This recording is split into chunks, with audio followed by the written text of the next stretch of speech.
네, 새롭게 도입된 스탠딩 토론 형식의 TV 토론회. 어제 열린 토론회는 대선 중반전 승부의 중대 분수령으로 꼽혔습니다. 각 후보의 정책 이해도와 토론 실력이 여과 없이 드러난 가운데 사실상 문재인 후보 청문회였다. 이런 얘기까지 나오고 있습니다. 자, 두 분 전문가는 어떻게 보셨을까요? 백성문 변호사 그리고 최영일 시사평론가와 관련 얘기 나눠보겠습니다.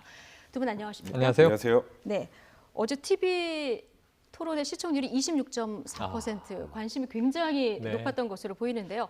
먼저 각 후보에 대한 총평부터 좀 두 분 얘기를 들어보겠습니다. 백성문 변호사부터 사실 저는 해주실까요? 이제 순서대로 좀 말씀드리면요. 문재인 후보 같은 경우에는 너무 정신없이 공격을 받다가 어제 좀 많이 당황해하는 모습을 보였던 것 네. 같고, 그리고 소위 말하는 보수, 중도 보수 유권자들이 보기에는 고개를 갸우뚱하게 할 만한 좀 대답들도 몇 개 있었던 것 같고요. 예.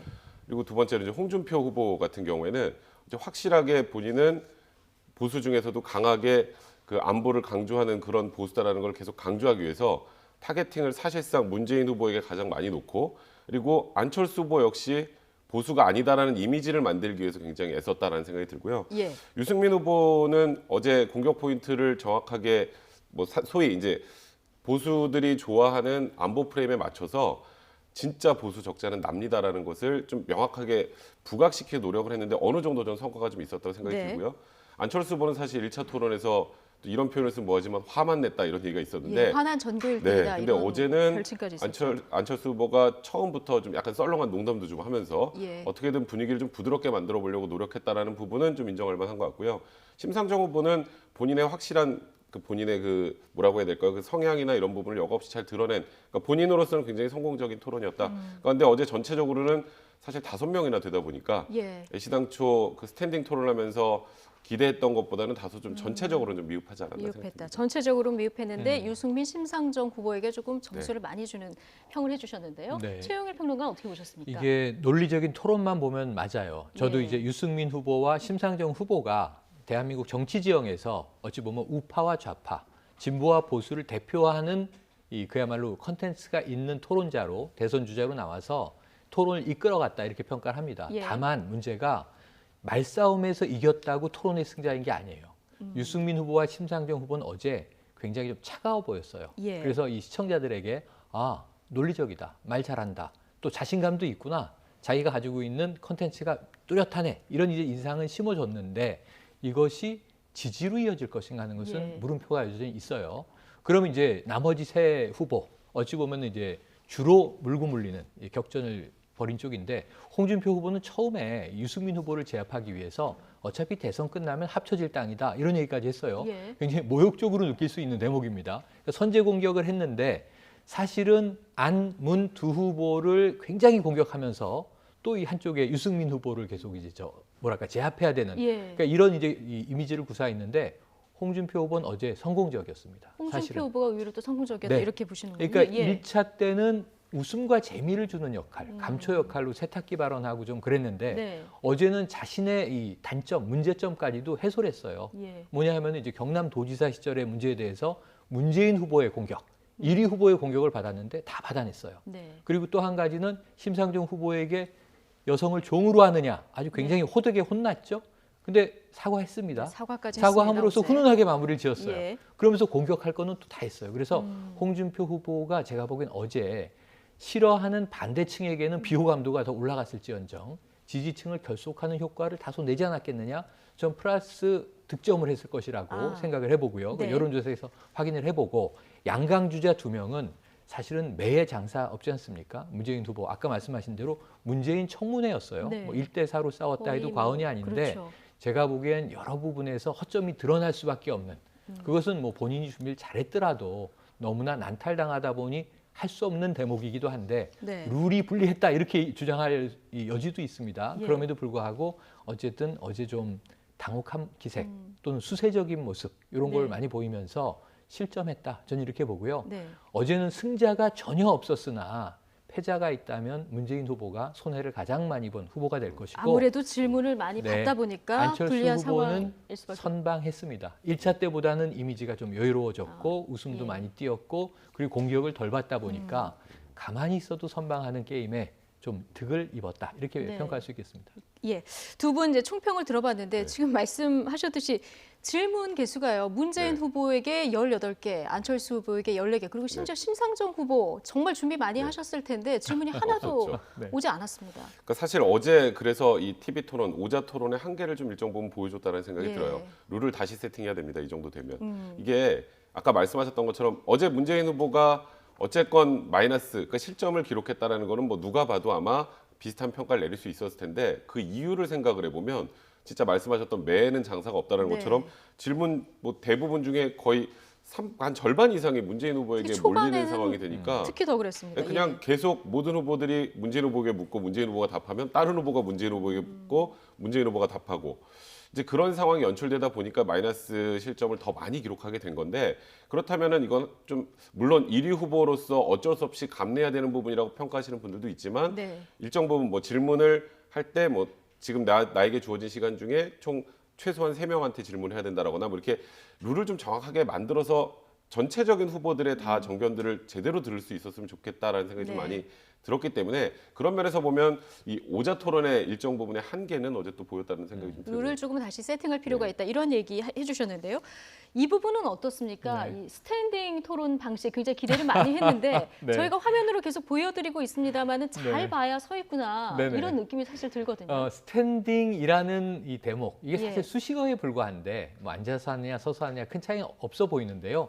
토론의 질에는 별로 영향을 못 준 것 같아요. 예. 다만 미국식 토론이다. 이것을 스탠딩이라고 부르다 보니까 굳이 5명이 2시간 내내 서 있었는데 한 가지 효과가 있었죠. 어떤 효과가 체력 있었을까요? 테스트죠. 체력 테스트. 네네, 대통령이 될 후보가 2시간 서서 예. 문답하는데 이제 버틸 수 있느냐 뭐 이런 정도 외에는 네. 그러다 보니까 처음에 스탠딩 토론 방식의 문제를 제기했던 민주당의 문제 제기도 합리적이었다. 이게 해보고 나니까 이런 생각이 드는데 거기에 대해서 좀 문제 제기를 하니까 바로 건강 문제로 공격이 들어오지 네. 않았습니까?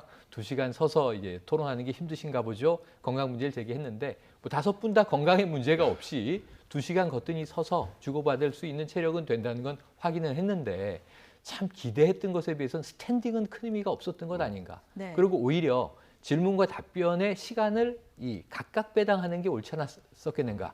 9분씩을 다 똑같이 나눠주고 시간 쓰십시오 하니까 어제 이 1라운드 끝나갈 때는요. 1라운드 정치, 외교, 안보였잖아요. 2라운드 교육, 문화, 사회복지였는데 1라운드가 끝나고 보니까 시간 부자가 있고 시간 이제 가난한 자가 나오고 예. 네네 그래서 이걸 그러면 서로 좀 주고받게 해줘야 되는 것 아닌가 하는 생각도 들었는데 룰은 다소 문제가 있어 보이고 스탠딩은 큰 의미가 없다 이렇게 확인이 돼서 2차 스탠딩 토론이 또 예정돼 있는데 룰이 좀 조정되는 것이 옳겠다 이런 조금 생각을 더 해봅니다. 보완해서 2차 그럼요. 토론을 해야 어제 되겠다. 좀 예. 유심히 본 게 이거는 좀 약간 색다른 관점인데요. 어제 뒤에 의자 다 있었어요. 의자 있었죠. 아무도 안 앉았죠. 네, 그렇죠. 그래서 예.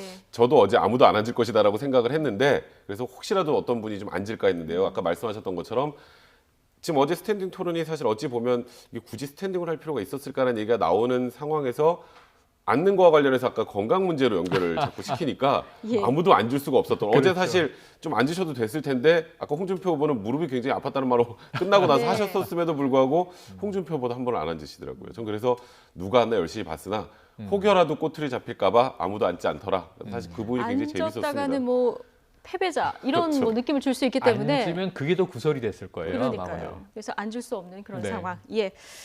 자, 지금부터는 어제 관심을 모았던 각 후보들의 발언을 직접 듣고 분석을 해볼 텐데요. 먼저 그 실시간 검색어에 오랫동안 올라와 있는 이 주적 관련 발언입니다. 유승민 후보가 북한이 우리 주적인가 문재인 후보에게 이렇게 물어봤는데요. 질문을 받은 문재인 후보 뭐라고 말했을까요? 듣고 얘기 이어가겠습니다.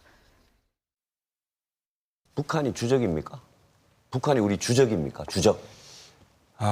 그런 규정은 대통령으로서는 할 일이 아니라고 생각합니다. 아니 아직 대통령 안 되셨으니까 지금 그래도 생각 대통령이 어떻습니까? 될 사람이죠. 아니요. 대통령은 앞으로 아니요. 대통령 남북 관계를 되시기 전에 풀어가야 될 사람이에요. 대통령 되시기 전에 우리나라 대한민국 국방부 국방백서에 북한군은 우리 주적이다 이래 나오는데 국방부로서는 할 일이죠. 그러나 대통령이 할 말은 아니라고 봅니다.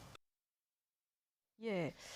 주적이다 아니다. 이거 대통령이 할 말은 아니다. 이렇게 얘기를 했는데 결국 뭐 주적인지 아닌지에 대해서 명확한 답변은 없었어요. 없었죠. 예. 없었죠. 국방부는 그럴 수 있다. 예. 왜냐하면 이제 이 군사 안보를 책임지고 북한의 이제 이 군사적 위협에 맞서고 있으니까 국방 백서에는 주적이라고 표현할 수도 있다. 이것은 인정이에요. 어찌 네. 보면. 하지만 대통령은 또 다르다. 왜냐하면 이 대한민국 헌법상 우리가 평화통일의 대상으로 북한을 봤을 때 국방부 백서에도 뭐라고 나와 있냐면 북한은 주적이다. 이렇게 절대 써 있지가 않고요. 북한 정권과 북한군은 우리의 적이다. 이렇게 표현되어 있어요, 현재. 네. 그래서 주적이라는 말이 지금 실시간 검색어에 막 도는데 주적은 잘 찾아보기가 어렵습니다. 개념이죠, 이건. 근데 95년도 YS 정부 때 이 주적 개념이 들어갔다가 그리고 참여정부 시절에 주적 개념이 빠집니다. 예. 그때 남북이 좀 화해 또 무드였던 걸 이제 우리가 기억해 볼 수 있고요. 그러다 MB 정부 들어와서 2010년에 다시 주적 개념이 들어가는데 표현은 주적 이렇게 돼 있진 않아요. 근데 여기에 대해서 유승민 후보는 상당히 칼을 갈고 나와서 지금 의도하고 찌른 거예요. 예. 근데 여기에 좀 문재인 후보는 이제 흔들리는 모습을 보였는데 저 말을 조금 더 풀어서 설명했으면 어땠을까? 예를 들면은 군 통수권자로서는 북한이 주적이 될 수 있다. 군사적 위협이 강화됐을 때 북한은 적으로 간주하는 게 맞다. 사실 앞에는 문재인 후보가 모두 발언부터 안보관에 대해서 굉장히 철저한 준비를 하고 나와서 잘 얘기를 했어요. 예. 사드 배치에 대해서 잘 얘기를 했어요. 그런데 문제는 주적에서 흔들려서 상당히 지금 이게 화제가 돼버리는 바람에 당혹할 수 있는데 하지만 원론은 전 맞다고 봐요. 대통령은 투트랙을 써야 됩니다. 북한을 적으로 군사적으로 대응해서 정말 뭐 빈틈없이 때로는 선제 공격까지도 명령할 수 있어야 하지만 또 협력의 대상으로는 언제든 이 대화를 해야 할 상황이기 때문에 언제 정상회담이 이루어질지 알 수 없으니 물론 이 군사적인 문제가 우선 해결이 돼야 되겠습니다만 그 전제하에서 저렇게 신중한 모습을 보이는 것은 또 좋게 볼 수도 있는데 예. 일단은 이게 득점이 되기보다는 실점이 된 것이 여기서 또 잘못 해석될 수 있는 얘기가 대통령이 될 사람입니다. 라는 표현이 5명 모두에게 전 적용했다고 생각을 해봐요. 나중에 네. 유승민 후보도 대통령이 되신다면 북한하고 회담해야 되지 않습니까? 미리 패를 이렇게 깔 필요가 있습니까? 라는 취지로 해석은 할 수 있는데 문제는 듣는 직관적인 느낌으로는 이게 2012년에 박근혜 후보의 또 모습이 일부 연상됐던 것도 예. 사실이거든요. 그래서 이게 잘 좀 애둘러 얘기했으면 득점할 수도 있었을 텐데 실점으로 연결된 것 같다. 네. 여기서 안철수 후보하고 비교를 해보면요. 공도 있고 과도 있습니다. 절대로 답을 얘기하지 않고 원론만 얘기해서 그걸 넘어가게 되거든요. 네. 그래서 여기서는 좀 문재인 후보는 안타까운 장면이 연출된 것 같습니다. 네. 좀 이 발언이 네. 실점 포인트였다 이렇게 분석을 근데 해주셨는데요. 이 발언은 당연히 실점 포인트죠. 예. 그러니까 저도 지금 최영일 평론가님이 설명해 주신 거를 문재인 후보가 얘기하려고 했던 거라는 건 알아요. 취지로. 네, 그렇게 얘기했으면 어제 전혀 문제가 없었습니다. 근데 이게 그냥 직관적으로 시청자가 볼 때는 북한이 주적이 아니야? 국방부는 주적이라고 해석해도 대통령은 주적이라고 해석하는 게 아니야? 굉장히 이상하게 들릴 수 있어요. 그러니까 예. 이거는 헌법적 관점에서 접근하면 아주 간단하거든요. 우리나라 헌법을 보면 우리나라 영토 조항에 보면 한반도 이 부속도서 안에 유일한 합법 정부는 우리 정부예요. 그러니까 북한은 반국가 단체고 당연히 주적이죠. 그런데 사조에 보면 평화통일 조항이 있어요. 대화 협력의 동반자라는 데가 있거든요. 그래서 북한의 이중적 지위라는 표현을 굉장히 많이 씁니다. 그러면 군사적 위협을 가하는 그런 실체로는 당연히 적이 맞지만 장기적으로 보면 어쨌건 평화통일의 동반자가 돼야 될 네. 그럼 협력과 대화의 상대방이 돼야 되는 것 아니냐라고 얘기하고 넘어갔으면 되는데 그거는 국방부에서 할 일이고 대통령은 그렇게 하면 안 됩니다라는 정도의 대답은 이렇게 풀어서 해설을 하면 이상하지 않으나 그냥 언뜻 들을 때는 어제 물론 생방이어서 문재인 후보도 좀 당황하셨던 것 같아요. 질문을 많이 받다 보니까. 그래, 또, 그래서 예. 사실 이 내용 자체는 문재인 후보의 의도와 달리 굉장히 오해의 소지가 많은 답변이 됐기 때문에 물론 문재인 후보의 주 지지층에서는 이렇게 해석을 합니다. 이렇게 해석을 해서 크게 타격을 받지 않겠지만 중도 외연 확장을 할 때는 이 발언은 굉장히 좀 치명적이었다. 좀 개인적으로 생각합니다. 좀 설득을 하는 데 있어서 부족한 부분이 있었다. 전체적으로 좀 이렇게 이해를 하면 될 것 같고요. 송민수 회고록에 네. 대해서는 말 바꾸기를 했다. 이런 공격도 또 있었는데요. 네네. 이 부분 뭐 유승민 후보, 홍준표 후보 협공을 했습니다. 권보수 후보의 협공이죠. 송민수 예. 회고록에 따르면 결국은 북한 인권 결의안이 유엔에서 통과될 때 북한의 의사를 물어봤느냐 아니냐 이게 핵심 예. 쟁점이에요. 그런데 이 송민순 전 외교부 장관은 북한의 의사를 물어봤다. 국정원을 통해서. 그리고 거기에 이제 문재인 비서실장이 있었고 거기에 찬성했다. 이런 취지인데 이 문재인 후보는 전혀 다른 해석을 했습니다. 예. 북한은 여기에 대해서 어떤 반응을 보일 것인가에 대해서 휴민트 등, 휴민트라고 하는 것은 결국은 첩보 활동이거든요. 예. 사람을 통한 첩보 활동을 통해서 국정원 나름의 해외 정보망으로 북한의 반응을 분석해보기 위한 확인 절차를 거친 것은 맞지만 북한 정권의 의사를 뭐 대놓고 물어보고 전화해서 북한 입장 어떻습니까? 그럼 그때 김정일 위원장이 반댈세 뭐 이런 얘기를 주고받은 거 아니라는 취지의 얘기예요. 그래서 이건 전혀 좀 다른 얘기예요. 예. 해석으로 보면 국정원은 정보망을 가동해서 북한은 어떻게 나올 것인가 분석할 수 있습니다. 첩보를 통해서. 그런데 이게 지금 이제 홍준표 후보가 공격하는 취지는 북한한테 물어보고 당사자인데 어찌 보면 북한 인권 결의안에 제재를 받아야 되는 당사자인데 의사를 물어봤다는 건 아무래도 이상하죠. 근데 이 두 개, 그게 그거 아닙니까? 이렇게 여기서 공격을 하거든요. 그게 아닙니다. 이렇게 설명을 하고 있어요. 예. 이것은 이제 득실은 없고 평행선을 걷다. 우리가 이렇게 볼 수 있는데 예. 여기서 좀 이제 무서운 함정을 하나 이제 홍준표 후보가 판 것이 그러면 책임지실 겁니까? 책임질 얘기를 2번 들었거든요, 벌써. 나한테만 토론회 때도, 협박이라고 예. 그걸 표현했습니다, 홍준표 후보가. 그러면서 그러면 이게 누구의 말이 맞는지 확인됐을 때 문재인 후보가 거짓말이면 책임지겠느냐? 나는 사퇴하겠다. 사퇴하시겠습니까? 여기까지 가요. 네. 이거 굉장히 이제 위험할 수 있거든요. 팩트 체크가 되면 여기 이제 문재인 후보는 말려들지 않고 답하지 않지만 이게 만약에 진위가 확인이 됐을 때 과연 홍준표 후보가 거짓말이 되었다, 결과적으로. 그럼 네. 사퇴할까요? 안할 아니면 것 정치적인 같은데요. 레토릭일까요? 예. 네. 네, 어쨌든 문재인 후보는 대답을 안 하고 그 부분에서 넘어갔죠? 이렇게 넘어갔습니다. 이제 안보 관련 이슈에 대해서는 뭐 안철수 후보에게도 어제 공격이 이어졌는데요. 대북 송금 그리고 햇볕 정책을 놓고 국민의당 안철수 후보에게 유승민, 홍준표 후보의 공격이 이어졌습니다. 관련 얘기도 들어보겠습니다. DJ 정부 때 대북 송금은 공입니까 과입니까? 저는 공도 있고 과도 있다고 대북 봅니다. 송금에 공이 있습니까? 공도 있고 과도 있다고 봅니다. 불법 대북 송금에 공이 있다고요? 무슨 공이 있습니까? 그것 자체는 여러 가지 문제가 많았습니다만 의도는 그렇지는 않았던 걸로 저는 알고 있습니다. 햇볕 정책을 개선하십니까? 안 후보님. 예, 안 그것도 후보님. 역시 지금 공과 과가 있습니다. 그리고 아니 지금은 햇볕 정책을 본인이 개선하십니까? 100% 그대로 다 옳거나 100% 다 아니거나 그런 건 없습니다. 남북관계 개선을 위해서 여전히 우리가 지켜나가야 될 남북 정책의 기조 아닙니까? 아 그래 줘가지고 지금 북핵이 만들어졌지 않습니까?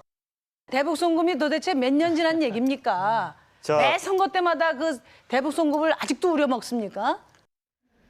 네, 우리 1차 토론이 운동권 누나 별칭을 얻게 된 심상정 후보가 네. 언제까지 대북 송금 물고 늘어질 거냐 이렇게 해서 일침을 하면서 또 마무리는 되네요. 그러니까 사실 뭐 그렇게 해서 마무리는 된 것 같지만 네. 어제는 안철수 후보 입장에서 딱 바라보면 그냥 원론적인 답변에서 잘 넘어갔다 아까 이런 표현을 쓰셨는데 네. 이거는 홍준표 후보하고 유승민 후보의 어찌 보면 고도의 정치적 계산이에요. 네. 왜냐하면 저기도 보수가 아니라 진보야 이 얘기를 하고 있는 거예요. 그렇죠. 햇볕 정책 얘기하고 그다음에 대북 송금 얘기하고 거기 공도 있고 공도 있어? 약간 이런 취지죠. 네. 그러니까 과만 있어 공도 있어?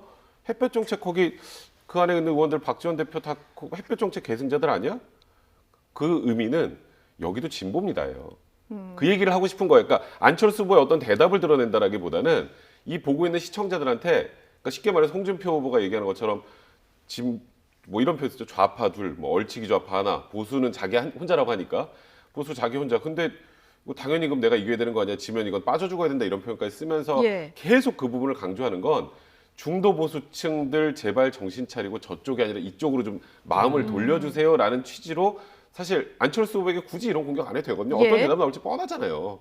그럼 여기서 공도 있고 과도 있습니다라고 하지 여기서 이건 뭐 다 과만 있습니다. 그럼 당 어떻게 해요? 그러니까 이런 대답이 나올 걸 뻔히 아는 상태에서 질문을 했던 건 그런 의도를 갖고 질문을 했기 때문에 저는 이 부분에서 오히려 홍준표 후보나 유승민 후보가 일정 부분 점수를 땄고 네. 보수 유권자들에게 안철수 후보가 대응은 잘했으나 중도 보수 유권자들을 좀 갸우뚱하게 만드는 상황. 그러니까 이 결론적으로는 안철수 후보에게도 약간 마이너스가 된 상황이라는 생각이 듭니다. 그럴 수도 있겠군요. 유권자 여러분, 그러니까 이 후보가 보수인지 진보인지 잘 판단하십시오. 네. 이런 메시지를 던진 질문이었다. 그러면서 한 가지 복선이 더 깔려 있죠. 저 이야기를 하면서 지금 편집돼서 나오진 않았지만 네. 자 박지원 대표 내보내시겠습니까? 이런 얘기까지 해요. 네. 그러니까 지금 사실은 홍준표 후보는 여기서 자 안철수 찍으면 박지원이 상황된다. 예전에 얘기했던 네. 그 메시지를 계속 깔고 있는 거예요. 그러면 박지원은 누구냐? DJ의 비서실장으로 대북 송금 특검 받아서 이 징역까지 갔다 온 사람 아니냐? 그렇다면 안철수 후보에게 원죄가 있지 않느냐? 그러면서 정체성을 계속 따져 묻고 있고 햇볕 정책을 계승할 거냐까지도 네. 얘기가 나가게 된 거죠. 네, 지금 최영일 평론가가 얘기한 부분 저희가 이제 녹취로 준비를 했는데요. 네. 이렇게 안철수 후보는 대북 정책을 박지원 대표가 주도한다는 공격에 바지 사장이란 표현까지 쓰면서 대응을 하지 않았습니까? 홍준표 후보의 공격과 안철수 후보의 방어 직접 확인해 보시겠습니다. 대북 정책에 한해서는 박지원 씨가 대통령이다. 이런 말도 돌고 있습니다. 박지원 씨 그 내보낼 의향이 있습니까? 저는 창업주입니다. 국민의당을 창당했습니다. 지금 하시는 말씀은 스티브 잡스가 바지 사장이다. 이 주장하고 똑같습니다. 안 후보님은 선거 때문에 그런지 모르지만 참 오락가락하십니다. 지도자가 되려면 결단이 중요하고 결기가 중요한데 이렇게 오락가락해서 지도자 되겠습니까? 저만큼 결단의 인생 산 사람 별로 없을 겁니다. 네.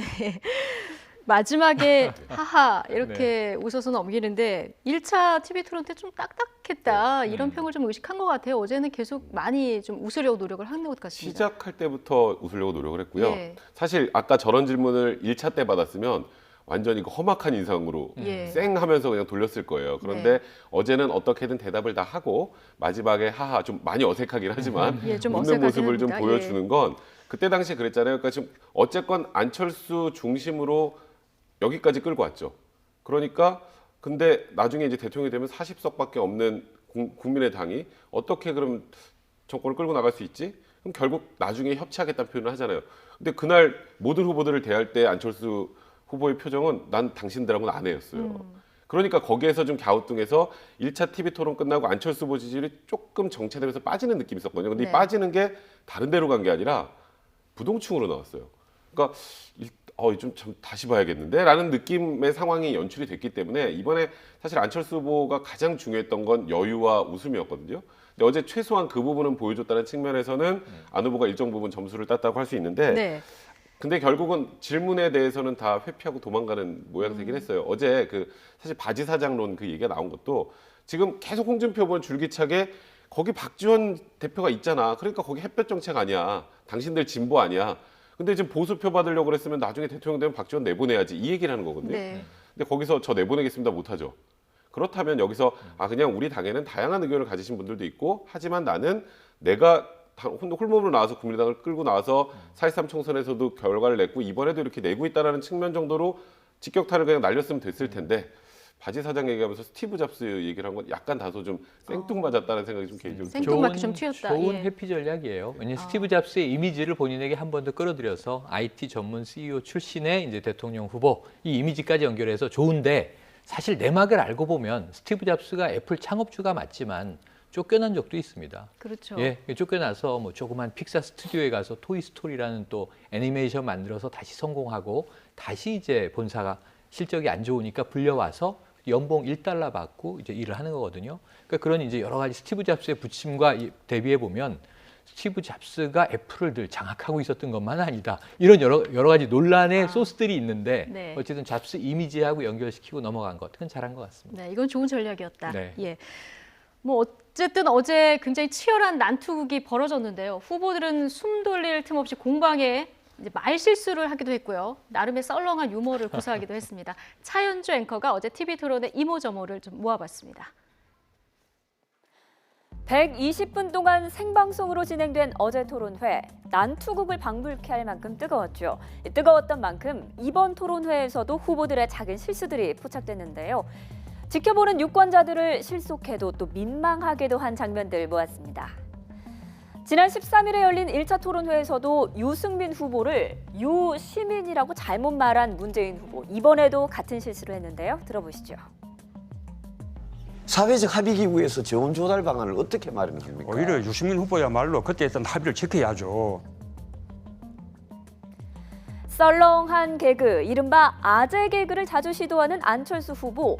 화가 난 전교 1등 같다는 이미지를 벗어나려는 시도였을까요? 어제 토론회에서도 아재 개그를 선보였는데 들어보시죠.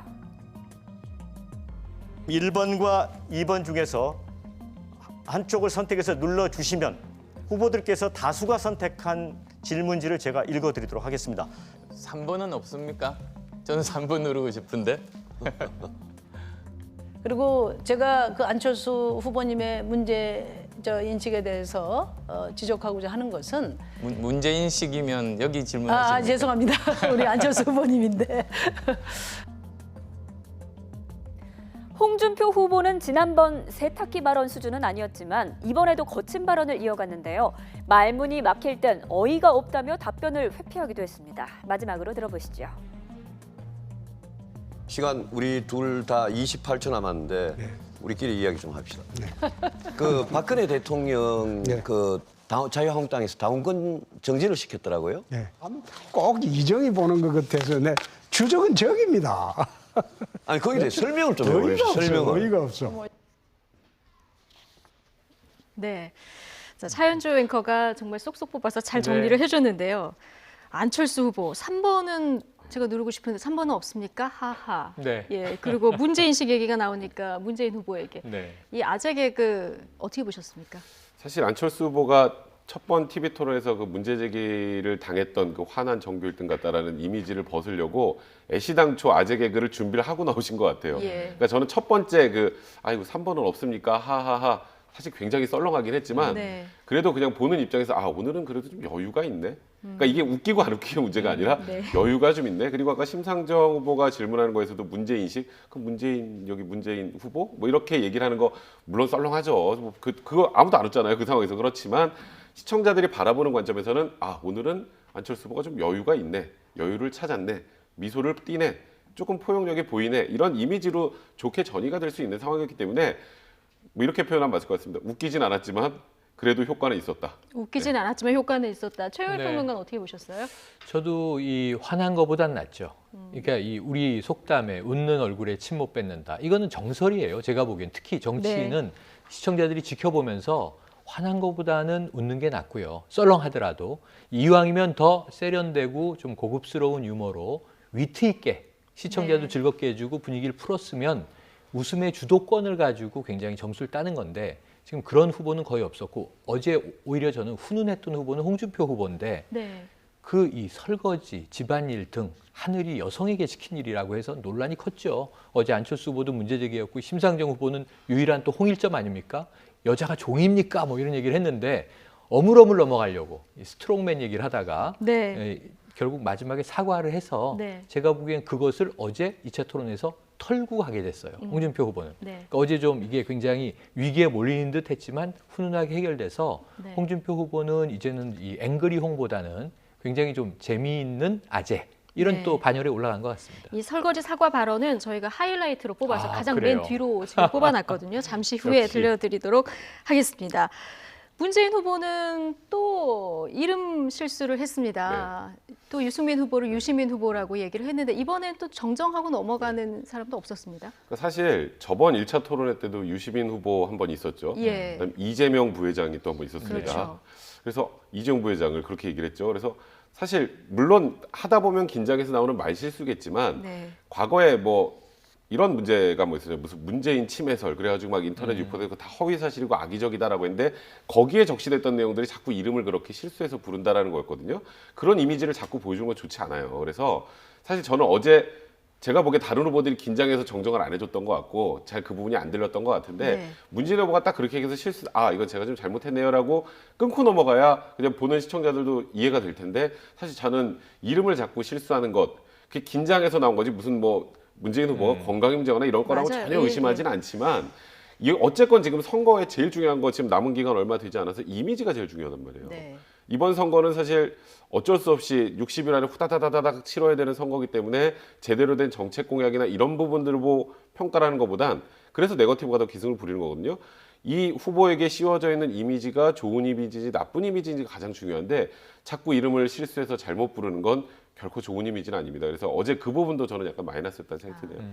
홍준표 후보는 유승민 후보 질문 받아서 곤란할 때마다 이정희 대표 예전에 대표를 보는 것 같다 이 얘기를 계속합니다. 그리고 주적은 저기야 이 얘기를 계속하지 않습니까? 그러니까 처음에 모두 발언할 때부터 어차피 지금 보수 후보가 둘이 나와 있지만 대선이 끝나면 합쳐질 땅입니다. 이렇게 전제를 해버려요.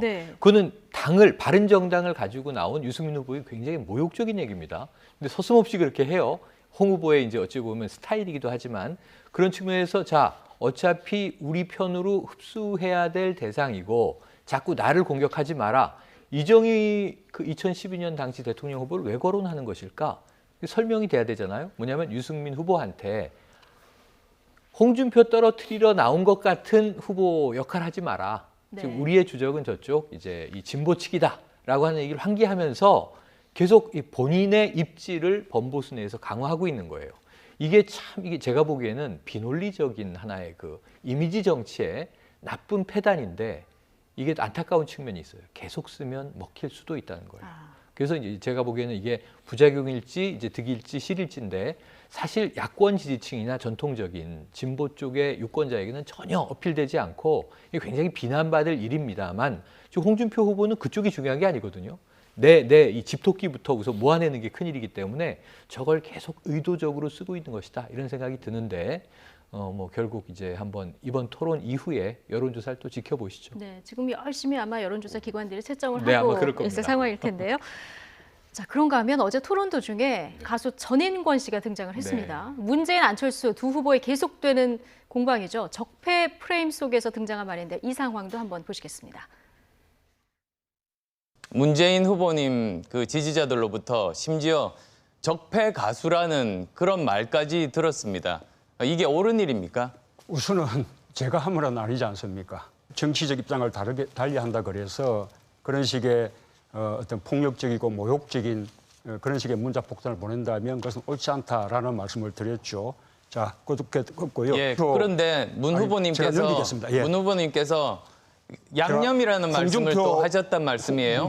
아닙니다. 예. 저 말 안 끝났습니다. 그런데 문 후보님께서 아까도 똑같은 제가 일을 겪었는데 이제는 제가 답을 끊고 지금은 주도권 묻겠습니다. 토론이 아닙니다. 지금 하셔야 됩니다. 그러면 왜 예전에는 그 문자 폭탄이라든지 또는 그 저기 뭐 막말 같은 것들이 왜 양념이라고 하셨습니까? 우리가 경선 기간 동안에 후보들 간의 치열한 논쟁이 경선을 흥미있게 하는 양념이라고 말씀드렸던 것이죠. 자, 됐습니다. 그러니까 저는 문재인 후보께서 국민을 적폐 세력이라고 말을 하고 있다. 저는 그 해석밖에는 할 수가 없습니다. 제보고 물으시는 거예요? 예, 예. 아니 문재인 후보를 디스하시면서 시간이 별로 남지 않았기 때문에 또 의견을 물어 대신 좀 봅니다. 답변 잘해 주십시오. 이게 마지막에 나왔으니까 이 질문부터 드릴게요.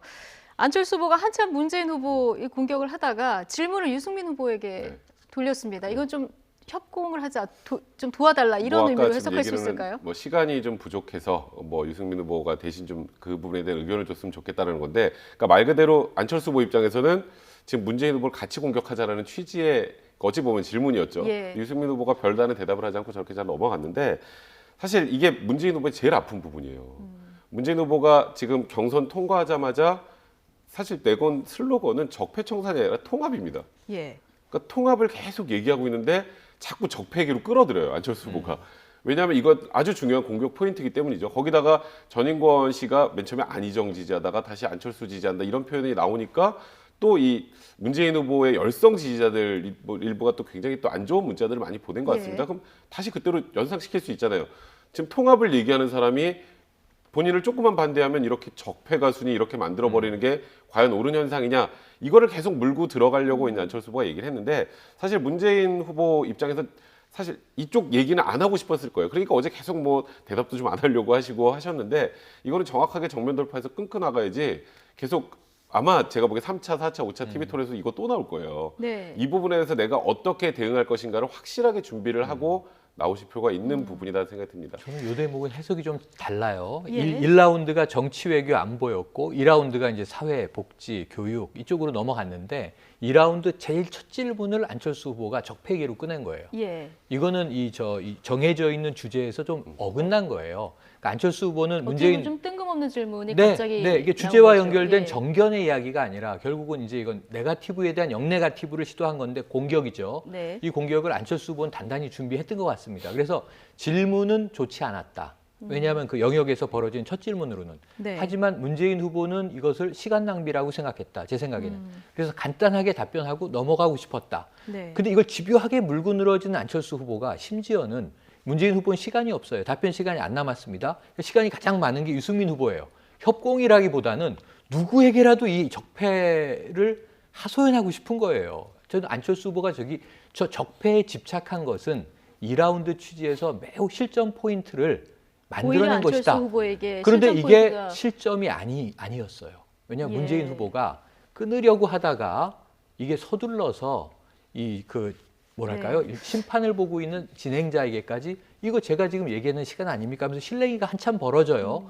그러면서 문재인 후보가 이 시청자들의 시선을 끕니다. 네. 그래서 아까 이 백성문 변호사의 해석처럼 빨리 돕고 싶은가? 저 얘기는 하고 싶지 않은가? 그리고 굉장히 안철수 후보에 대해서 단호하게 됐습니까? 됐습니다 하면서 홍 후보에게 질문을 돌리려고 애쓰는 모습이 굉장히 네. 서툴러 보였고 서둘러 보였다. 네. 그래서 이게 문재인 후보의 실전 포인트가 되면서 안철수 후보의 저 적폐 관련된 집요한 질문은 묻어 넘어가게 됩니다. 그럼에도 불구하고 저는 이것이 안철수 후보에게 득이 되는 공격 전략은 아니었다. 네. 하지만 문재인 후보는 말렸다. 이렇게 평가가 됩니다. 질문은 좋지 않았지만 네. 문재인 후보의 답변 방식 때문에 좀 말렸다. 네. 예, 이렇게 보면 될 텐데 이 적폐 프레임은 앞으로 계속 TV 토론에서 공격이 될 것으로 예상이 되기 때문에 아까 백성문 변호사 얘기했던 듯이 문재인 후보가 이 부분에 대한 논리를 좀 명확하게 개발을 해서 네. 나와야 다음에 좀 말리지 않을까 이런 생각도 좀 해봤습니다. 자, 1, 2위 후보들에 대한 집중 공격. 어제 문재인, 안철수 두 사람에게 가장 날카롭게 질문을 던진 사람이 바로 유승민 후보였죠. 문재인 후보에게는 이제 국민연금 문제를 파고들었고요. 안철수 후보에게는 교육 정책에 대해서 따져 물었는데요. 두 후보 속 시원한 답변을 내놨을까요? 시청자 여러분께서 듣고 직접 판단해 보시죠. 사회적 합의를 아무리 해도 돈이 어느 구멍에서 나오냐 이거죠. 돈이 하늘에서 떨어집니까? 내가 대통령이 되면 국민연금을 소득 대체율을 50% 올리는데 이렇게 해서 이 방법으로 돈을 마련해서 올리겠다. 이 말씀을 하셔야죠. 이렇게 하겠습니다. 예. 답을 예. 전문가들이 포함된 예. 사회적 합의기구에서 합의해서 결정하도록 하겠습니다. 혹시 자제분이 얼마나 한국에서 교육을 받으셨어요? 중1까지 받았습니다. 근데 그게 중요한 포인트는 아닙니다. 아니요. 애들을 키워보고 이러면서 지금 학제 개편 그게 우리 교육 문제를 해결하느냐. 마치 우리 옛날에 세월호 사건 터지면 해경을 해체한 거 비슷하게 교육부 해체하는 게 그게 교육 문제 해결합니까? 교육의 저는 목적은 한 가지만 따지자면 창의적인 인재를 기르는 교육을 해야 된다. 그것 아닙니까? 이제야말로 정부의 그 컨트롤 타워를 바꿔야 된다고 이제. 네. 자, 유승민 후보가 두 후보에 대해서 이제 맹공을 퍼부었는데 좀 준비를 해온 것 같습니다. 네. 이제 먼저 문재인 후보부터 보면은 국민연금 소득 대체율을 40에서 50%, 그러니까 이제 100만 원 소득이 있었으면 나중에 40만 원 받는 것을 50만 원으로 올리는데 올려주자. 네. 이 올리는 부분을 어떻게 할 거냐, 재원을 네. 어떻게 마련할 거냐 질문을 계속 집요하게 던집니다. 맞아요. 근데 어제 좀 속 시원한 답변이 나왔다고 보십니까? 시원한 답변이 안 나왔죠. 예. 재원에 대한 방안 결국 내지 못했습니다. 네. 심지어는 야단을 맞는데 유승민 후보뿐 아니라 또 정반대 진영에 있는 심상정 후보까지도 문제 제기를 합니다. 5년 동안 대통령 준비하셨는데 재원 준비 하나 못 하셨어요? 그러면 질타를 받아요. 예. 굉장히 안타까운 장면이 연출이 되는데 저건 이 고도의 유승민 후보의 이제 미리 준비된 위스콘신 경제학 박사입니다. 예. 경제 문제를 제기하면서 가장 장기로 잘할 수 있는 것으로 적을 난타했고요. 다만 저기서 이제 지난 밤 사이에 팩트 체크가 하나 이루어졌는데 그 국민연금의 이 보장률을 높이는 문제에 대해서는 여야 합의 사항이었던 거예요. 그래서 문재인 후보가 그 얘기를 합니다. 유승민 후보도 같이 사인하셨잖아요. 이 얘기를 하거든요. 예. 근데 야당이 뗐으니까 해준 것처럼 얘기를 해요. 하지만 저거는 여야가 합의했던 사항이에요. 다만 재원 마련에 대해서 이것을 이번 대선에서 공약으로 걸었다면 각각의 후보가 각각의 재원 마련 방안을 내는 것은 맞기 때문에 결국은 저기서는 유승민 후보가 윈, 승이다 이렇게 보는 것이 옳을 것 같습니다. 예. 교육 문제도 똑같이 안철수 후보에게도 결국은 안철수 후보도 한 대 세게 맞았다. 네. 교육 문제에 대해서는 상당히 불안감을 드러냈다 이렇게 보여집니다. 네, 지금 안철수 후보는 창의적 인재를 기르는 것이 뭐 우선이다. 그렇게 하려면 컨트롤 타워, 지금 뭐 교육부를 없애야 된다 이런 얘기를 계속 하고 있지 않습니까? 그러니까 유승민 후보가 이거는 뭐 세월호 참사나니까 해경 없애는 거랑 똑같은 거라 이런 발언까지 했는데. 그러니까 사실 딱 그래요. 그러니까 교육부를 없애고 뭐로 그럼 교육 정책을 대체할 것인가? 결국 이름 바뀐 교육부겠죠. 예. 그러니까 물론 안철수 후보는 다른 방식으로 어떻게든 뭐 컨트롤 타워를 재구성하겠다는 취지인데 그건 교육부 차원에서 바꿔도 되잖아요. 그러니까 굳이 이걸 바꿀 필요가 있느냐에 대해서 어제 안철수 후보는 그냥 창의적 인재를 기르는 게 뭐 교육의 가장 큰 목적이다라고 해서 다소 이제 좀 괴리감 있게 답변을 했는데 학제 개편 부분도 창의적 인재를 기를 때 학제 개편을 하면 어떤 효과가 있는지 네. 그래서 왜 창의적 인재가 나올 수 있는지를 좀 더 정확하게 설명을 해주셔야 되는데 물론 시간이 한계 분명히 있겠지만 그 유승민 후보가 어제 이 공약에 관련된 부분에 대해서는 공약 포인트를 굉장히 정확하게 잘 잡았던 것 같고요. 그러니까 문재인 후보에게 저 가장 아쉬웠던 건 항상 우리가 이제 대선 때가 되면 소위 말하는 퍼주기 공약들이 굉장히 많잖아요. 예. 그럼 퍼주기 공약의 가장 큰 문제는 나중에 지켜지지 않으면 국민들의 배신감이 곱하기 2로 커진다는 거예요. 그러면 퍼주기 공약을 할 때는 최소한 어떻게 재원을 마련할지에 대한 답변이 바로 나갈 수 있어야 돼요. 그 즉 뭐 예를 들어서 뭐 세금을 더 올려서 하든 아니면 어떤 부분에서 어떻게 돈을 마련해서 하든 그 얘기는 툭 던지면 바로 나와야 되는 대답인데 그럼 이렇게 하겠습니다. 사회적 합의 기구를 그거는 지금 얘기하실 문제가 아니죠. 네. 그러니까 이제 그런 부분들을 어제 보면서 아 문재인 후보가 공약을 한 부분이 나중에 지켜질까라는 거에 대한 의구심을 주는 데는 유승민 후보가 분명히 성공을 했다는 생각이 듭니다. 이런 뭐 복지 정책 재원 문제에 대해서 더군다나 이번에 이제 문재인 후보 같은 경우는 두 번째 도전이기 때문에 그렇죠. 심상정 후보가 또 공격을 하기도 했죠. 맞아요. 예.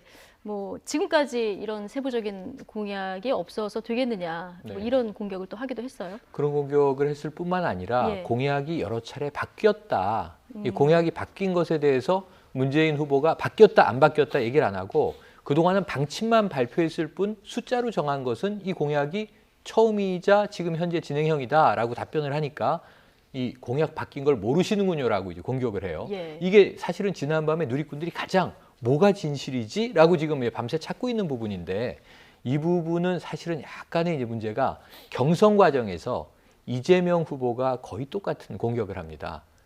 그러고 보니까 제가 보기에는 이 공격은 차용해온 것이 아닌가? 뭐 이런 또 이제 의구심도 드는데 네. 그 뭐 예를 들면 다른 경선 과정에서의 공격을 본선에서 차용했다고 해서 불법은 아니기 때문에 네. 이것은 이제 공부한 심상정 후보의 득점 포인트인가? 하지만 여전히 이제 심상정 후보는 어제 문재인 후보와 주로 격돌을 하면서 이게 진보 지지층 내에서 또 미묘한 파장이 지금 하룻밤 사이에 벌어지고 있어요. 그러니까 뭐 연대 네. 없다 선긋기냐 어제 이런 얘기가 이 좀 스탠딩 나옵니다. 토론에서 확실하게 거의 모든 유권자가 확인한 것은 네. 5명은 각각이고 5명은 완주한다. 예. 사퇴도 없고 연대도 없을 것이다. 이것은 모든 국민이 또렷하게 느끼셨을 것 같아요. 네. 자, 화제가 됐었던 녹취들도 좀 들어보려고 하는데요. 이번 주 그 화제가 됐었던 게 있었죠. 안철수 후보의 선거 포스터인데요. 이 얘기도 또 나왔습니다. 홍준표 후보와 안철수 후보의 질의응답 들어보시겠습니다. 포스터에 왜 당명을 표시를 안 했습니까? 선거 포스터에 당명이 없어요. 무소속 선거 후보입니다. 포스터의 70%를 초록색이 차지합니다. 거기에 당 마크도 있고 국민도 있습니다. 그래서 나이키라고 이렇게 씁니까? 혹시 그 박지원 대표가 그 당에 실세이기 때문에 그 피하려고 쓴 거 아닙니까? 예, 모든 걸 다 이렇게 갖다 붙이시네요. 선거 포스터 사진을 합성을 했다는데 왜 그랬습니까? 그건 디자이너의 권한입니다. 저는 전문가에게 정권을 주고 거기를 받아들이는 식으로 일을 합니다. 네. 당명을 왜 뺐냐 이렇게 질문하니까 나이키를 그럼 나이키라고 쓰냐 이렇게 대답을 하네요. 사실 포스터 자체는 굉장히 화제성을 많이 불러일으켰고요. 그리고 이 포스터는 괜찮다라는 의견이 굉장히 많아요. 근데 지금 사실 홍준표 후보가 얘기하는 건 이 포스터 얘기하고 싶은 게 아니고요. 네. 또 박지원 그리고 국민의당 40석 얘기하고 싶었던 겁니다. 네. 왜 당명을 뺐습니까? 그 박지원 뭐 이러면서 다시 박지원 대표로 네. 오고요. 또 하나 거기서 추가되는 게 그래서 지금 당이 40석밖에 없으니까 나중에 집권을 해도 이거 뭐 연대도 안 하면 뭐 제대로 할 수 있겠어? 그러니까 그 아직 군소정당이라는 걸 자꾸 강조하려고 이 포스터를 강조하려고 그러니까 포스터를 뭔가 디스하려는 취지라기보다는 포스터를 약간 매개체로 해서 결국 문제가 되는 계속 보수 유권자들의 표심을 자극할 수 있는 박지원 대표하고 지금 40석밖에 없으니까 우리랑 연대 안 할 거고 그럼 앞으로 민주당이랑 합칠 거 아니야 이 얘기잖아요 계속. 네. 그러니까 그 얘기를 다시 한번 강조하기 위해서 포스터를 끄집어냈다. 네. 그러니까 안철수 대표 입장에서 뭐 당 표시 없는 거 그럼 나이키를 들어가고 밑에 나이키라고 꼭 써야 하냐. 그러니까 어차피 우리 모두 다 국민의당 안철수 후보라는 건 누구 다 알잖아요. 네. 그에 대한 답변을 했으나 홍준표 후보가 원하는 포인트는 그 포인트가 아니었다. 네. 이런 생각입니다. 포스터를 소재로 해서 박지원 상황론을 다시 한번 얘기하고 싶었던 거다. 예. 하지만 싱겁게 끝났죠. 그리고 네. 저는 안 후보의 답변은 적절치 않아요. 나이키엔 나이키라고 써 있습니다. 그 사진도 많이 돌아다니고 있는데 네. 물론 안 써 있는 것도 있는데 이게 잘 보시면 모든 명품 브랜드 나이키 벤츠에 벤츠라고 씁니까? 뭐 이런 얘기 하시는데 이건 이 사업하신 분들은 저렇게 답변하면 안 돼요. 명품 브랜드가 구성되기까지 엄청난 마케팅 투자와 엄청난 시간이 걸려요. 나이키는 처음에 나이키라고 써 있고요. 벤츠는 벤츠라고 써 있는데 그 로고를 이 대부분의 사람들이 인지하게 되면 안 써요. 네. 저는 제일 아쉬운 게 저기 지금 당 깃발들이 쭉 있습니다만 예. 저 당명이 10년 된 거 있습니까? 저 중에? 다 급조된 당들입니다. 20년 된 것도 없고요. 그러니까 이 당이 이렇게 이합 집산을 하고 그나마 보수는 안 바뀐다. 보수도 엄청 바뀌었죠. 공화당부터 시작해서 민정당, 민자당, 뭐 지금 또 이 신한국당, 새누리당, 거기다 자유한국당과 바른정당으로 쪼개졌는데 국민들에게 이 당명을 다 인지해달라. 당연히 국민은 알 것이다. 색깔과 로고만 보면 안다. 전 이건 안철수 후보가 굉장히 안 후보를 비난하기 위함이 아니라 네. 우리나라 정당이 급조된 정당들인데 이렇게 당이 많이 나왔는데 당연히 국민들은 아시죠? 나이키를 나이키라고 씁니까? 나이키라고 씁니다. 초기에는 씁니다. 이걸 좀 국민들에게 저는 예의를 지켜주셨으면 좋겠어요. 이런 대목은. 네. 자, 어제 또 하나 주목할 발언이죠. 계속 얘기가 나왔었는데 홍준표 후보 설거지는 여자가 하는 것, 하늘이 정해준 거다 이런 얘기를 해서 하루 종일 화제가 되지 않았습니까? 결국 어제 2차 TV 토론에서 사과를 했습니다. 홍준표 후보가 사과하기까지 물고 물리는 각 후보들의 공격이 있었는데요. 직접 확인해 보시죠. 스트롱맨이 그러니까 빨래 안 하고 설거지 안 하고 라면 끓일 줄 모르고 밥솥 열 줄 모르는 게 그게 홍원의 스트롱맨입니까? 집에서도 집사람한테 좀 세게 나가지 않느냐. 아니 그걸 여성- 내가 그래 이야기하는 아니 거죠. 여성이 설거지를 하는 것은 하늘이 정한 것이다. 그러니까 여성을 종으로 만드는 것이 스트롱맨인가 보죠. 그 종이라고 하는 거는 좀 그렇죠. 수많은 여성들이 분노하고 그러면 있습니다. 내가 이 자리에 정말 기회를 드릴 테니까 시간도 많이 남으셨는데 여성들한테 사과 한마디 하세요. 그게 말이 잘못됐다면 내가 사과하겠습니다. 네. 다시는 자, 그런 말씀하지 마시고. 예. 네. 이 질문은 처음에 안철수 후보가 했는데 네. 심상정 후보가 아주 좀 끝이 여성이기 맺었죠? 때문에 끝을 네. 맺었습니다. 좀 한 줄이 났네요. 제가 보기엔 끝에 다시는 그런 말씀하지 마십시오. 그리고 요 대목이 아니지만 다른 대목에서는 스트롱맨 얘기를 계속하니까 네. 나이롱맨 아닙니까? 이런 얘기도 하거든요. 네. 어제 화제가 됐는데 사실은 조금은 이게 그냥 우리가 편안하게 웃기에는 편안하지 않은 대목들이에요. 하나하나가 정말 여성들이 굉장히 화났을 문제고 네. 요즘에도 저렇게 고리타분하게 생각을 하는 분이 대선 주자로 나오셨나 뭐 굉장히 성토들이 많았는데 그래도 어쨌든 현장에서 공개적으로 깔끔하게 정리가 돼서 아까 잠깐 말씀드렸지만 이 부분은 홍준표 후보에게 득이 됐어요. 네. 고기 숙일 줄 아는 남자. 정말 집에서 설거지 할까 안 할까? 저 집에서 다 합니다. 지난밤에 누리꾼들이 제일 재밌었던 게 자 정말 사모님한테 물어봐야 한다. 집에서 설거지 빨래 하는지 팩트 체크하자. 이런 얘기가 나오더라고요. 한번 또 이제 사모님의 얘기를 들어보고도 싶네요. 네. 어쨌든 사과는 하고 네, 넘어갔습니다. 정리가 됐죠. 예. 지금 최영일 평론가가 얘기해 주신 나이롱맨, 이 네. 나이롱맨 얘기도 나왔는데 이게 무상급식 얘기하다가 나온 얘기거든요. 그렇죠. 자, 어떤 맥락에서 나온 발언인지도 한번 들어보겠습니다. 감사를 받으면 무상급식에 찬성하십니까? 지금 현재 있는 상황은 찬성합니다. 옛날에 반대하셨잖아요. 옛날에 반대한 게 아니라 단계적 아니요. 무상급식. 옛날에 무상급식을 이거는 세금급식이다. 무상복지, 무상자 들어가면 무조건 다 반대하셨잖아요. 무조건 반대한 건 아니죠. 아니 말 바꾸시는 거 보니까 스트롱맨이 말을 아니라 바꾸는 게 나이롱맨이시네요. 아니고. 나이롱맨. 네. 정리는 역시 심상정 후보가 맞아요. 하시네요. 심상. 예. 맨 마지막에는 항상 심상정 후보가 딱 깔끔하게 정리를 하시네요. 네. 사실 홍준표 후보가 여기서는 좀 곤혹스러웠죠. 그러니까 지금 예를 들어서 이 복지 자체를 반대하는 것처럼 모양이 보일 수가 있거든요. 아예. 그러니까 아니 그게 아니라 지금 이렇게 하고 있고 단계적 무상복지 하려고 하는 거다라는 얘기에 유승민 후보가 아니 무상자만 들어가면 그렇게 반대를 해오셨던 분이 지금 그렇게 말을 바꾸면 되느냐? 그러니까 이제 심상정 후보가 거기다 이제 세기를 딱 박은 건데, 그러니까 홍준표 후보가 보수 스트롱맨 이미지까지는 좋으나 그렇다고 약간 외연을 확장하기 위해서는 그래도 선별적 복지나 이런 부분에서 자기의 얘기를 정확하게 부각을 좀 시켜야 되는데 저 사람은 복지하는 사람이 아니야. 이걸로 딱 지금 이제 다른 후보들이 공격을 하는 그런 포인트에서 홍준표 후보가 나중에 조금 당황을, 그러니까 허허허 웃긴 하셨지만 네. 많이 당황을 하셨던 것처럼 그렇게 좀 보이네요, 어제는. 예. 그래서 어제는 대부분 유승민 후보가 공격자의 역할을 주로 했어요. 아주 날카로운 청문위원의 역할을 했고 심상정 후보가 그 모든 사람들을 딱딱딱 칼같이 정리해 주는 역할을 해서 예. 야, 두 분이 토론 잘한다. 이 부분은 정말 이 중론일 것 같은데 문제는 그 두 분이 대선 후보로서의 중량감을 보여줬기보다는 어찌 보면 이제 홍준표 후보는 좀 스나이퍼, 우리가 과거부터 정치 저격수 얘기 많이 하지 않았습니까? 그런 역할, 주로 이제 유력 후보들을 공격하는 역할, 그리고 논박하는 역할, 깔끔하게 정리하는 역할. 그래서 어제는 삼약 후보들이 돋보인 건 사실이에요. 예. 하지만 이것으로 이제 지지율이 좀 반전이 있을까 하는 대목은 또 쉽지 않아 보이는 것도 사실입니다. 예.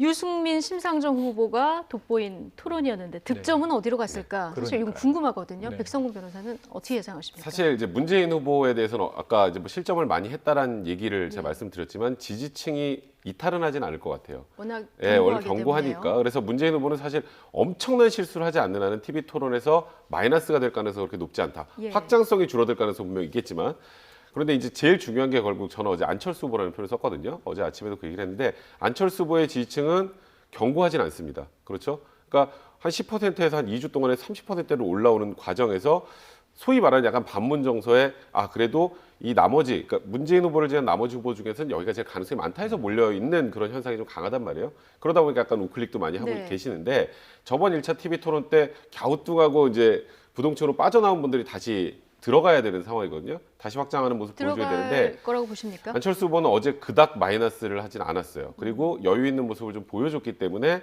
일정 부분 저는 플러스가 될 가능성이 높다는 생각이 들고 그리고 저 시작할 때도 유승민 후보, 심상정 후보 가장 잘했다라고 생각을 하는데 과연 그게 이 두 분의 지지율을 올리는 데 도움이 될까? 사실 그 부분에 대해서는 어느 정도 회의적인 게 쉽게 말해서 아 유승민 후보 참 잘하는데 여기 지금 사표될 것 같은데 그러니까 유승민 후보는 결국 유직유가 된다라는 것을 굉장히 계속 강조를 좀 하셔야 되는데 그 부분은 좀 미흡하지 않았나 그런 생각이 듭니다. 네. 득점이 어디로 갔을까? 마지막으로 최영일 평론가 얘기 네, 들어보겠습니다. 이제 예언의 시간이군요. 네, 이제 예언의 보면 시간입니다. 저는 이 치명적인 승패는 없었다. 양강구도 지금 문재인 후보와 안철수 후보는요 큰 변화가 없을 것 같아요. 이 현행 유지, 박빙 접전인데 지금 어떤 최근의 지표는 이제 문재인 후보가 다소 우위. 근데 이것 때문에 지금 역전이 막 일어날 것 같지는 않고 제가 단언컨대 홍준표 후보의 지지가 오를 겁니다. 홍준표 후보의 지지가 오른다는 것은 안철수 후보가 위험하다는 얘기예요. 여기서. 예. 그리고 유승민, 심상정 후보는 참 훌륭한 이 토론자임에도 불구하고 이 두 후보, 두 당의 지지율이 이번 2차 토론의 결과 오를 것 같지는 않습니다. 이거는 이제 토론의 승패와 상관없이 주변 지형이 짜여져 있는 구도가 작동하는 또 다른 메커니즘이 지금 있는 거예요. 네. 여기에 대해서. 그래서 저는 이제 이 승자는 없는 토론회였고 살짝 패자는 의문의 일패. 이렇게 문재인 후보 너무 공격을 많이 받으셨는데 네. 문제는 이제 전체적인 지지율에서는 홍준표 후보의 지지율을 좀 눈여겨봐야 될 것 같고 그 움직이는 폭이 나머지 후보들에게 주는 영향.